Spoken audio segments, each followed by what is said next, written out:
about this camera. This is the most powerful camera today, I would say, that has to do with photography. It's the Nikon D4, and today it is the flagman of cameras. And why do I say this? Well, if we take the Canon of the same class, you will see that it does not fulfill the parameters that Canon declares. And if there was anyone that has touched the Canon of this line, you will see that it's a very weak machine compared to the Nikon. Well, so if you look at this camera, what can I say? It's completely water and dust proof, and it allows for a photographer to fulfill all of his photo needs. It has a very good dynamic diapason. It's a very strong machine just on itself, but as you understand, it's not very cheap. It's not a very cheap machine.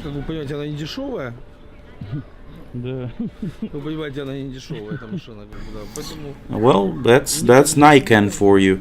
But if we're talking about a professional photography camera that's meant for photo, this is the best in the world right now. And as you know, it's a full frame camera. And you know, you either want to buy the D4 or the D5. So if a person is a professional photographer, then this instrument is the best out there right now, up until today. As you know, it's you can use it in the snow, in the rain. It handles any conditions, and also extremely high heats, and the quality of the photos is very high. You know, even the last Canon that came out, the full frame Canon, it's just not quite getting. It's not getting anywhere close to the Nikon. And once again, it's not a cheap camera. So if a person wants to spend, you know, anywhere from $6,000 to $10,000 on a camera that's gonna do anything that he needs as far as photo, then that's the way to go. But you gotta keep in mind that there are cameras out there that are a little lower class and a lot cheaper that fulfill the task that you need, you know, quite well. So you don't have to spend $10,000 to have a good camera. But at a certain point, professional gets up to a point where he needs to buy this camera. I would not recommend this camera to people that are just starting out. I would not recommend this camera for people that make money on photos. This is just the highest level of photo equipment.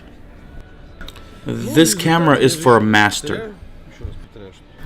But this camera, Nikon D4, it will not disappoint you. The Canon, it will disappoint you. Now I'm talking about the Canon of an equal level as the D4. Alexei, what's the name of that Canon?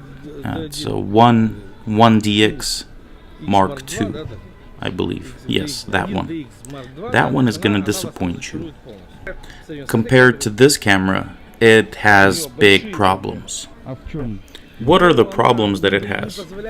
The Canon will not allow you to get the result that you really want. And I know a lot of people are going to say, well, you got to have the right hands and you got to be able to do it right. And to tell you the truth, my hands are not like Alexei's. Alexei is my professional photographer, but when we both did the tests on both cameras, we both came out with the same results. So if we go into a studio, we put it on a tripod, we prepare for an hour, then the shots are going to be awesome. But if we're on an expedition, if we're on a boat somewhere, if we're running around, then it's only the Nikon. Nothing else is going to help. Guys, look, I mean, I was shooting all of the Venetian expedition with the Canon, and 70% of the photos were broken. The exposure meter works horribly on the Canon. You know, the funny part is when we take the lens off of this full-frame Canon and we put it on a D70, we get better photos. That's really strange, don't you think? So this is absurd. That's why I don't recommend to anyone to buy the full-frame new Canon that came out. It's horrible. And right now they have a new model coming out, and I believe that they should really fight for and prove that their cameras are eligible to be on the market even, because so far it's just ridiculous. And it's not because I like Nikon.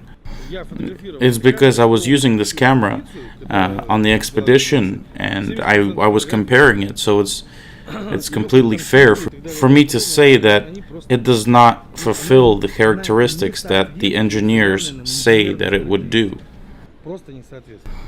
So we can make as many tests as as you guys need, but I mean, we're not just people that just go and test cameras while they're showing them, in the store.